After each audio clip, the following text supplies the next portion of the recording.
Check this out. We can mess with them from all the way over here. Last time I give this guy control of the app.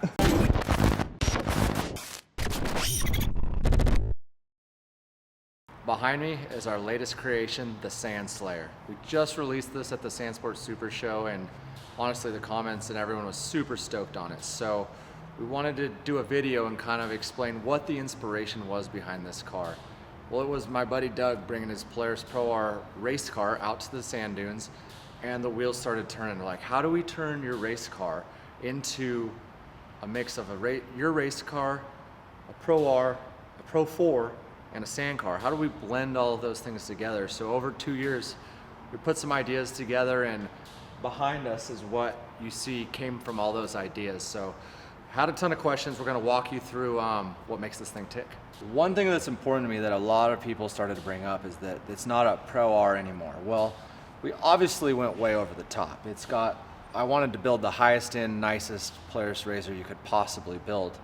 But at the end of the day, it's still 100% Pro R DNA. So the whole bottom frame rails is 100% stock. It's similar of what you'd see on a race car. So to follow the rules, it has to be all Pro R pivots.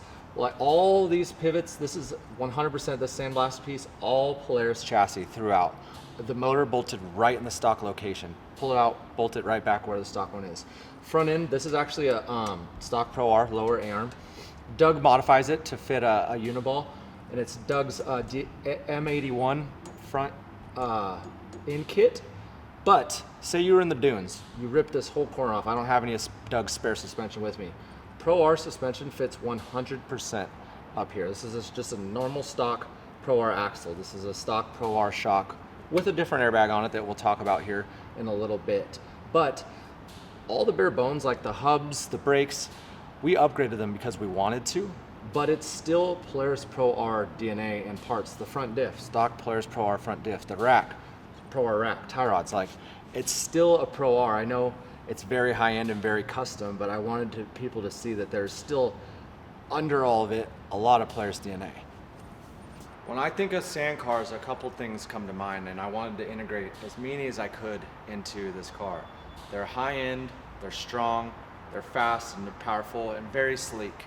So one thing we did with this chromoly race chassis is opening doors. Still maintains the strength of Doug's full race chassis, but with 100% opening doors. The way the bung registers in there, it's almost as strong as if it was just a solid tube. So that was a key feature, is putting opening doors. You don't want to be in glams crawling in and out of your car nonstop. So opening doors was a crucial one. As far as like the sleekness, as you can see, there's not much above the mid rail of the car. So like a buggy, everything kind of flow, the lines flow really sleek. The radiator really tidy and small in the back. It's not standing way up. Where in like a desert car, we put it way more up in the air because we're worried about heat, long distances. On a sand car, you're not as worried about that stuff. So ducting the air to it, nice and clean, really nice sheet metal work. Like the inner doors, they're all finished. We didn't just leave it exposed and open like we would on a desert car because we wouldn't want the added weight. Wanted it to be really finished. And another thing you think about when you talk about sand cars is big power. It can't be a sand car nowadays without a big turbo on it. So this car's got a massive turbo, 58 millimeter Garrett series turbo. So I lined up with Jason from FCS Race, and he's new to the UT industry, but does tons of 4-cylinder stuff, like big into drag racing, anything 4-cylinder, right up his alley. So worked with him on this turbo setup. Like I said, 58 millimeter. It should make some serious power. I think my goal is around 500 horsepower to the wheels, which is a big number for how light this car is going to be. So it's got his turbo setup on it, hooked to a built Pro R engine. So started life as a stock Pro R engine. The whole bottom end is stock. And then Greg from TPR used Brian Crowder BC internals to build it. And I think naturally aspirated, this would make right around 300 horsepower if it was a stock Pro R. So you take that 300 horsepower motor, that's engine horsepower, bolt this turbo on it. I think we're gonna be able to see on high boost, like low 20s even, low 20 pounds, 500 horsepower. So the next step after this, I wanted to get you guys a video of breaking it down before we run on the dyno, but that's the goal with it. Like I said, big boost. That's, you think of a sand car, you want to be able to wheelie it, which I think it's going to have no problem doing. The other thing is, what were we going to do for storage space? Like, it can't go without like a rear trunk. So we integrated a full trunk on the back of the car. when I was talking with Doug, I'm like, well, we're not going to build this whole car and go somewhere without a cooler. Like, we're just not doing it. So this trunk's super clean. Him and Brandon that did all the aluminum work kind of came up with this idea. Doug tied the chassis in nice back here. Like, it's hard in a buggy to make the back of it look nice, and I think they did a really good job tying it together. Typically we'll put a spare tire back here, so how do we make use of this space? I think they did a great job. Perfectly fits the cooler in here and smashes with the lid, so form, function, it's got all of it. We'll be able to put a tool row in here, whatever you kind of need. So not a ton of space, but still some right in the back. And after that, we integrated the stock Rzr taillights just as a little nice touch. So we haven't figured out quite how to get these working. I had to tune them up a little bit, but that's next step.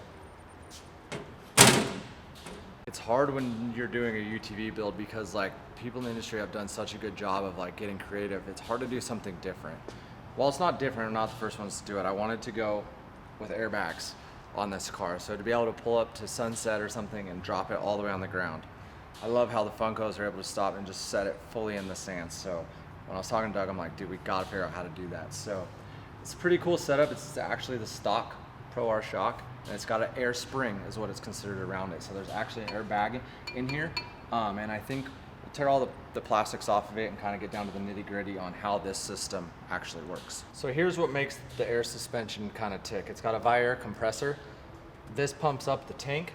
The tank's actually got an internal brain, you could call it, inside that disperses the air. So one side of the tank is for the front shocks, one side of the tank is for the rear shocks. It bleeds the system out through the tank, and then the compressor fills up the tank. When the shocks ask for more air, the tank feeds it the air. As you can imagine, we packaged a lot of parts in a pretty small area. So one of those sacrifices is the gas tank. We're able to fit 20 gallons right up here in the nose, which makes it for an easy fill.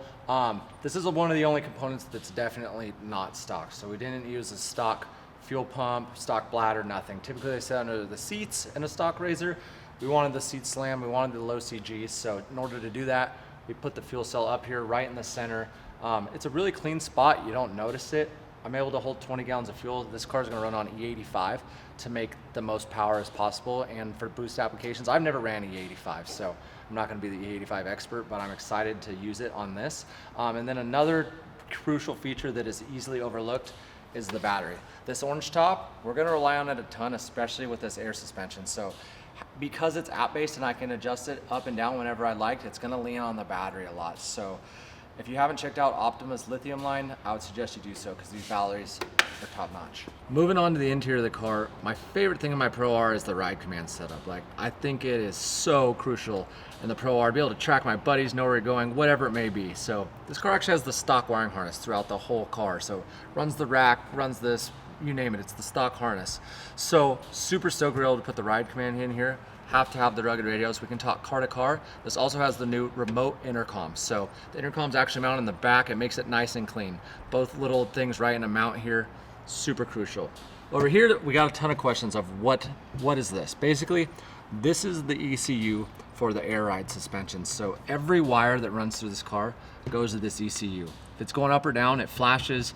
You can set it to where each individual mode has its color. So say we're in 1 now and that's green, 2 could be blue. So when you're driving, you know what mode you're in without even looking at this. So it's kind of cool. Mostly it's just the brain. It's like the ECU to your car. This you can individually adjust. So there's an app base, or you can also adjust the car with these buttons. And then Motec. I couldn't call it a sand car integration without going all out on the electronics. So as I mentioned, it still has stock Polaris wiring harness, but we integrated Motec as well. So for example, like we have dome lights in here by Rigid Industries, and that's all ran through a Motec PDM and a Motec display. So really pretty cool. I mean, you can put the reverse camera right on the dash here. So it's just the bougie functions, I guess you could say, of a sand car, integrating them to the Rzr as well. And last but not least, the fun sticks right here. This is the Hoon handle. So this is rear brake only. So you rip this, you can skid it around similar to the Hoonigan Pro R build we did. Locks the rear tires up whenever you want. And then the fun stick, the shifter. So this is for the sequential gearbox. I know most of you are here to learn about that. So we're gonna dig into the drivetrain now. So we have an air-to-air intercooler mounted right between the seats. Packaging is super tight, so we got the biggest intercooler we could fit right here, radiator obviously in the back. And we'll get to the thing everyone wants to know is how did we get the transmission, the manual sequential transmission, to mount inside the car? Well, as you can tell, there's a lot going on in a really small area. So I'll take you over to the bench and explain it to you outside of the car. We have a mock-up trans and a mock-up transfer case and explain kind of how the whole system works. All right, so here's the transmission and transfer case setup that's in the actual car. This is what we use for mock-up. So the engine sits here. We then used a Polaris slingshot bell housing. So it's the bell housing they use on the slingshots for their manual transmissions. It's not this transmission, so we had to make an adapter plate that went from the Polaris bell housing to this Fortin 4-speed transmission. There's a slingshot clutch inside of there, 4 gears that you can individually change the ratio. So if I don't like my gear split first, second, or so on, you can actually change those all individually inside this transmission. It comes out the output of the transmission, and this is a 3D transfer case, divorce transfer case that we had printed when we were using for mock-up. This actually all spins the wrong direction because the slingshot engine, which is similar to the Pro R engine, was mounted in the front. It spins a standard rotation. Well, in a Rzr, it's mounted in the back. It needs to spin the opposite way. Otherwise, you'd have 4 gears in reverse and only 1 gear in forward. So the output shaft comes out. It's only an 11-inch, really short drive shaft. Spins this gear, which spins the other gear the opposite direction. So when this gear spins, this goes to the rear, this goes to the front. A drive shaft with a carrier bearing that goes to the rear diff, and then this shoots right under the fuel cell to the front diff. It's 4-wheel drive, just like a Rzr, and that's the best way to explain it outside the car because the packaging is so tight. We put Brembo brakes on all 4 corners with the ID Designs adapter kits. You can't have this much power and not be able to stop. So stock brakes, they work great, but we had to go all in on this car. Speaking of all in, Cypher Coatings hooked us up and coated tons of components on this thing, from spindle pieces to the Brembo calipers, shock parts, diff casings, you name it. Cypher went through it.